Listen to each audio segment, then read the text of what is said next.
Oi para todo mundo, meu nome é Marcos Souza e esse é mais um vídeo do canal Sons Aleatórios. E hoje eu vou falar aqui de um projeto, não é exatamente uma banda ou um conjunto, é um projeto aí de pioneiros na música eletrônica, no rock principalmente, que esse projeto se chamou White Noise e reuniu aí, como eu falei, três expoentes da música eletrônica contemporânea. Temos aqui o americano David Warhouse, que na época estava estabelecido na Inglaterra, a Delia Derbyshire e o Brian Hodgson.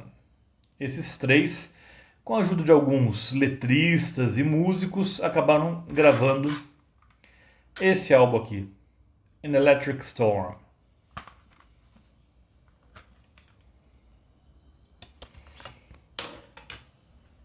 Aqui. Aqui explicando sobre as músicas, cada uma delas, e um breve histórico aqui deles.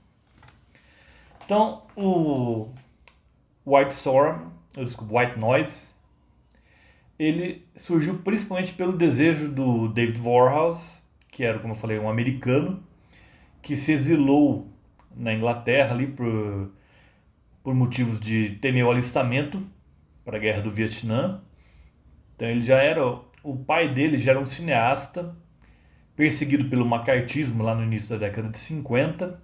Então ele não achou melhor não dar sopa pro azar e assim que pôde ele se estabeleceu na Inglaterra e ali ele entrou em contato tanto com a Delia Derbyshire e o Brian Hodgson. Esses dois trabalhavam na BBC na época, na famosa rede estatal de rádio e televisão britânica. Inclusive a Delia Derbyshire é a verdadeira compositora do tema de abertura do Doctor Who. Em alguns lugares você pode ler ali que é o Ron Greiner com a Delia Derbyshire, mas na verdade foi a Delia Derbyshire quem compôs o tema de abertura do Doctor Who lá em 1963.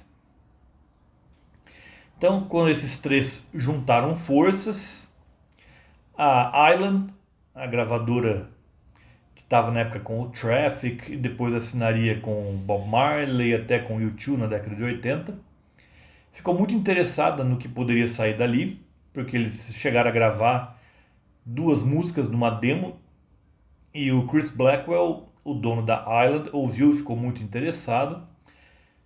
Ele decidiu que ia lançar como single, mas preferiu não lançar as músicas como single e preferiu esperar um álbum cheio. Porém, o trio ali não tinha muita pressa para gravar o álbum todo, então ficou mais de um ano, demorou mais de um ano aí esse processo de gravação, até que o Chris Blackwell perdeu a paciência e falou: ou vocês me entregam ou não vai ter lançamento de disco nenhum. Daí eles terminaram o álbum em pouco tempo, o que faltava, né?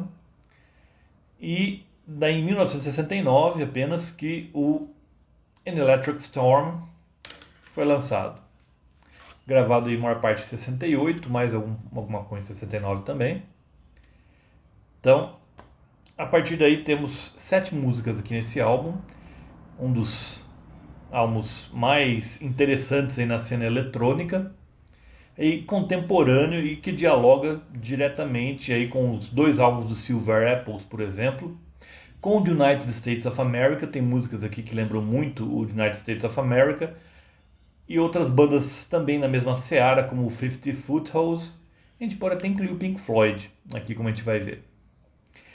Então já começa aqui com a faixa de abertura Love Without Sound, que dá um pau em qualquer música de trip hop da década de 90 e início da década de 2000. É a música aqui que abriu uma picada inteira para esse estilo, mas bem mais interessante do que o que a gente ouviu aí a partir do final da década de 90, com Portishead e Companhia Limitada. Uma música que trata de temas de desencontros amorosos aqui. E nessa aqui é uma das... acho que tem duas músicas apenas que foram compostas apenas pelo David Warhouse e com a Delia Derbyshire, sem letristas externos. Depois vem outra também que fala sobre temas amorosos, mas aqui mais encarando as relações amorosas como um jogo, que é My Game of Loving, que aqui temos uma colaboração do David Warhouse, que está em todas as canções, aqui com a letrista Georgina Duncan. E como eu falei, fala mais sobre encarar as relações amorosas como um jogo. E aqui também tem efeitos eletrônicos a granel aqui, para variar. E temos aqui até uma gravação de uma suposta orgia. Que o David Warhouse, segundo consta aqui, né? Não vou garantir para vocês que é isso, mas é o que dizem. O David Warhouse procurou na biblioteca de sons ali da BBC o som de uma orgia, mas não ficou satisfeito ali com o resultado e acabou gravando uma orgia real da qual ele teria participado. Vai saber. Em terceiro lugar temos uma música aqui, Here Come the Fleas. E essa Here Comes the Fleas é uma estocada, uma alfinetada bem direta no movimento hippie. Que Here Come the Fleas, lá vem as pulgas, né? Aqui eles criticando a falta de higiene dos hippies, no caso. É uma música bem irônica.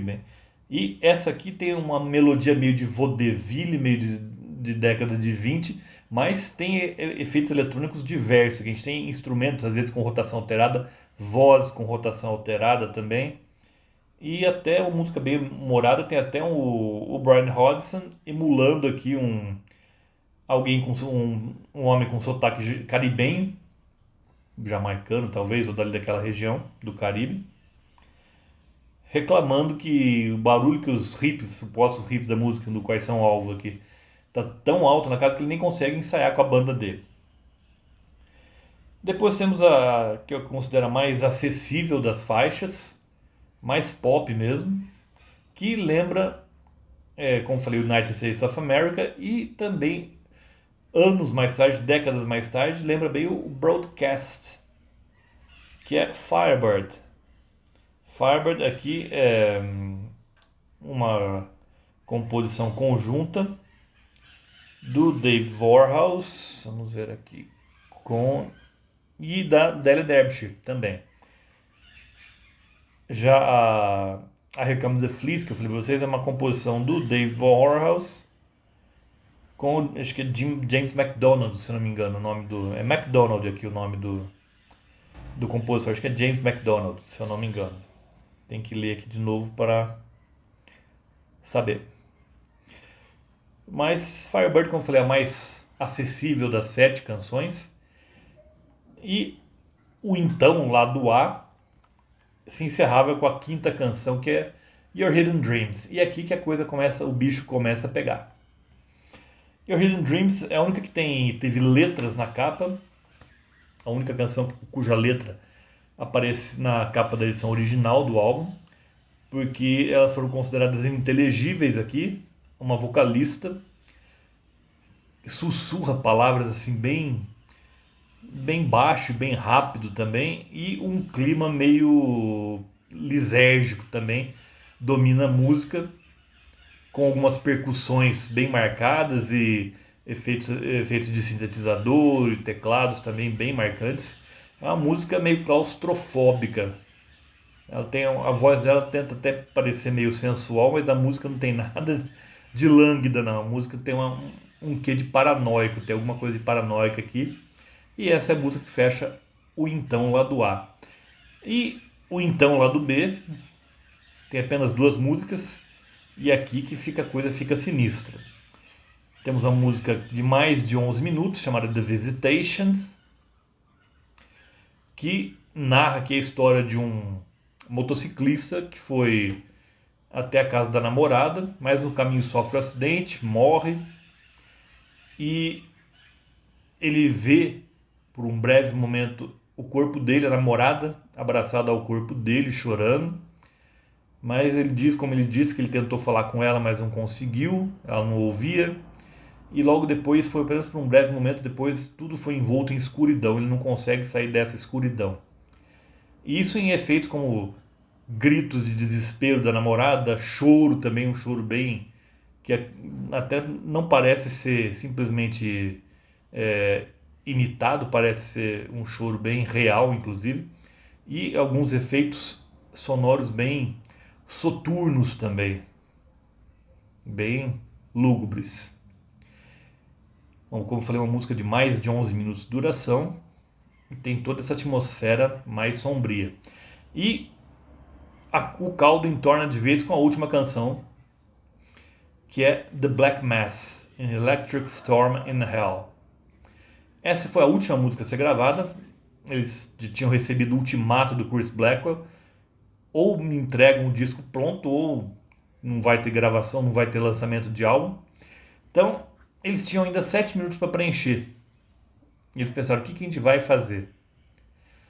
Daí eles acabaram tendo a ideia de se inspiraram aí no trecho de Syncopated Pandemonium, da suite do Pink Floyd, A Saucer Full of Secrets, a parte que é mais cacofônica dessa suite. Se inspiraram nela e lançaram aí como se fosse uma missa, do início, uma missa negra, que realmente é assustador. O clima todo é bem assustador. Começa com alguém com uma voz bem gutural, parece fazendo alguma oração demoníaca, e depois um canto gregoriano típico que lembra aquelas missas negras mesmo, que isso eu recomendo para não ouvir de noite, porque dá para arrepiar bem os pelos da nuca. E depois vem toda uma parte percussiva, que lembra bastante, como eu falei, a Syncopated Pandemonium do Assault for All Secrets, entrecortada aí por gritos de dor e desespero, porque é uma tempestade elétrica no inferno. É como se alguém tivesse aí condenado ao inferno e sofrendo as consequências do que ele fez em vida. E com isso eles encerraram a gravação, e o álbum foi lançado no ano de 1969, esse aqui. Depois, esporadicamente, houve outros lançamentos do White Noise, o segundo só em 75, depois viria em 80, acho que teve uns 6, se eu não me engano, lançamentos com o título White Noise, mas o primeiro é sem dúvida o mais marcante, desde essa capa aqui, que foi um raio desenhado por um estudante de arte, cujo nome se perdeu no tempo, não ficou registrado, mas é uma capa bem adequada ao som da banda. Tem alguma coisa meio dark, tem momentos bem humorados, sim, momentos irônicos, mas no geral, especialmente no que era o lado B, o clima é opressivo. E uma grande contribuição aí para a música eletrônica no contexto do rock, sem dúvida. E eu lembro a vocês, toda terça-feira tem vídeo novo aqui no canal. Por hoje eu fico por aqui. Vejo vocês na próxima terça-feira. Até lá!